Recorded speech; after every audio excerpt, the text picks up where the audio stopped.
thoracic wedge, which is also called the red wedge, and this is from Noi Group, noigroup.com.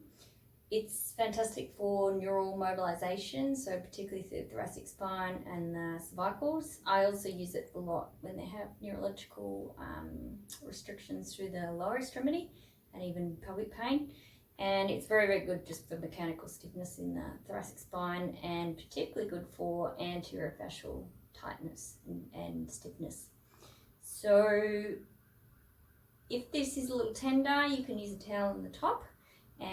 But otherwise you would just place it midline, thoracic spine. If your bench is able to extend, that's when you're able to use it.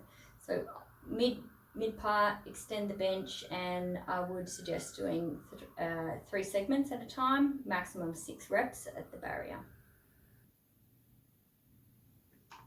Okay, we're going to extend down just until you feel the tension at the front, and do 6 repetitions.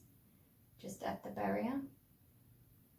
Does that feel okay? Yes. 4. So after you've done the 6, what we'll get you to do is just move down that far, please. Always move the pillow up. And then, okay, is that comfy? Yes. Alright, we'll go 6 repetitions again. You can feel the tension to the front of the spine.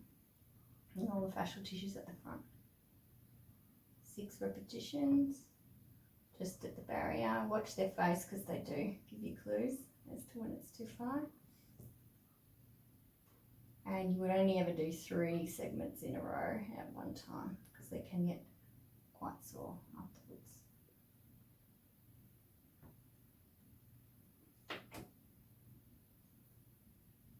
And when they're getting off, just make sure you roll over that way and then remove it like that.